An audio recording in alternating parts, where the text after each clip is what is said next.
Assalamualaikum warahmatullahi wabarakatuh, Bu. Perkenalkan, saya dengan Dr. Bagas. Jadi di sini saya akan melakukan pemeriksaan fisik pada pada janin ibu. Apakah ibu bersedia? Baik, jika ibu bersedia, silahkan tiduran. Kakinya ditekuk ya, Bu. Kemudian ini busnya tolong diangkat sampai atas perut. Kemudian kita tutupi pada bagian yang tidak akan diperiksa. Setelah itu kita pastikan pasien ditemani oleh seorang saksi, misal dari suaminya atau dari keluarganya. Kemudian kita cuci tangan. Setelah itu kita lakukan pemeriksaan kita mulai dari inspeksi kita mulai dari daerah kepala. Kita lihat apakah ada eritem, apakah ada jaundice, apakah ada tanda-tanda anemis, misal konjungtiva anemis. Kemudian apakah ada edema. Kemudian dari telapak tangan kita bisa lihat apakah ada palmar eritem, apakah ada peripheral edem. Kemudian perut kita bisa lihat apakah perut sudah mulai membesar. Jika sudah, melintang atau membujur. Kemudian kita lihat apakah ada hiperpigmentasi linea alba, apakah ada stretch mark. Kemudian kita juga bisa lihat apakah nampak gerak dari janinnya. Setelah itu kita lakukan pemeriksaan Leopold. Mulai dari Leopold 1, kita hangatkan tangan kita terlebih dahulu. Kemudian Leopold 1 kita letakkan tangan kita di atas fundus dari uteri. Kita tentukan fundus uteri setinggi mana, misal 3 jari di bawah processus xiphoideus. Setelah itu kita raba pada daerah fundus, apakah teraba besar bulat keras atau besar bulat lunak, atau mungkin kecil-kecil ataupun panjang, keras dan melengkung. Biasanya untuk kehamilan aterem pada daerah fundus akan teraba besar, bulat, dan lunak, yaitu bokong. Setelah itu kita masuk ke Leopold 2. Leopold 2 kita letakkan tangan kita di samping perut ibu. Kita tentukan seperti tadi. Biasanya pada daerah samping adalah ekstremitas dan punggung.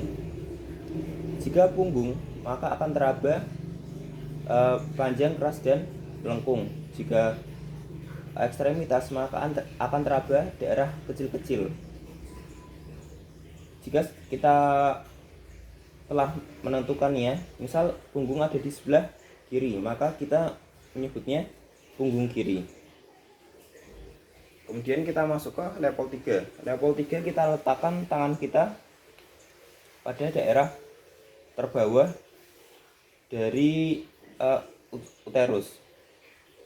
Kita raba apakah teraba besar bulat lunak atau besar bulat keras. Biasanya pada kehamilan aterem bagian bawah adalah besar bulat keras atau yang menandakan kepala.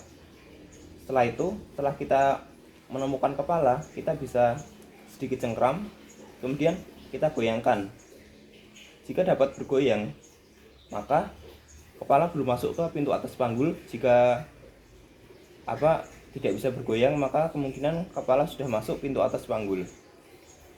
Setelah itu kita masuk ke Leopold 4. Leopold 4 kita menghadap ke kaki pasien. Kemudian kita bentengi dari daerah kepala bayi.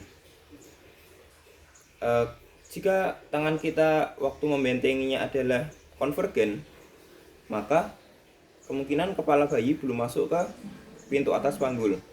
Jika divergen, maka kepala bayi sudah masuk pintu atas panggul. Jika sejajar, maka setengah dari kepala bayi sudah masuk pintu atas panggul. Leopold 4 bisa digunakan untuk mengonfirmasi dari Leopold 3 tadi.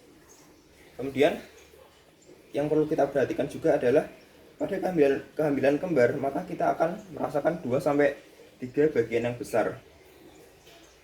Kemudian kita masuk ke pemeriksaan HIS. Letakkan tangan kita di atas fundus uteri. Kemudian rasakan apakah ada kontraksi di sana. Kontraksi HIS biasanya akan terasa nyeri. Kemudian kita dalam waktu 10 menit kita rasakan ada berapa kontraksi. Kontraksi yang adekuat, maka dalam waktu 10 menit akan ada 2 kontraksi minimal dengan durasi kontraksi adalah 40 detik. Di antara 2 kontraksi, uterus akan lunak kembali. Juga saat terjadi kontraksi biasanya janin akan sulit raba. Setelah kita juga biasanya pada HIS kehamilan aterem, maka intervalnya akan makin memendek. Kemudian sekarang kita lakukan pemeriksaan denyut jantung janin. Setelah kita tadi menentukan bagian-bagian janin pada pemeriksaan Leopold, maka denyut jantung janin adalah ada di daerah punggung janin. Misal sekarang berada di punggung kiri, maka kita letakkan stetoskop layanat di kiri perut ibu. Kemudian kita dengarkan apakah sudah mulai terdengar dari denyut jantungnya. Jika sudah, maka kita hitung di 5 detik pertama, 5 detik kedua, dan ketiga. Kita hitung ada berapa, kemudian kita jumlahkan itu semua. Misal 10, 11, 10, maka kita jumlahkan 31 jadinya. Terus kemudian kita kalikan 4, maka itu adalah denyut jantung janin 1 menit. Kemudian pemeriksaannya sudah selesai, kita bisa sampaikan dari diagnosisnya, diagnosis obstetri, yang meliputi wanita usia berapa, GPA-nya bagaimana, kemudian hamil berapa minggu, kemudian ada berapa janin pada perut ibu, apakah bagaimana letak dari kepala, bokong, punggung, dan ekstremitas, kemudian apakah sudah infarto, jika sudah masuk infarto kala berapa. Kemudian untuk penyampaian tambahan, misal penyakit penyerta ibu, misal apakah ibu ada hipertensi, apakah ibu ada abortus habitualis, apakah ada hipertiroid, dan lain-lain. Baik Bu, pemeriksaan sudah selesai. Apakah ada yang ditanyakan? Jika tidak, terima kasih atas kerjasamanya. Wassalamualaikum warahmatullahi wabarakatuh.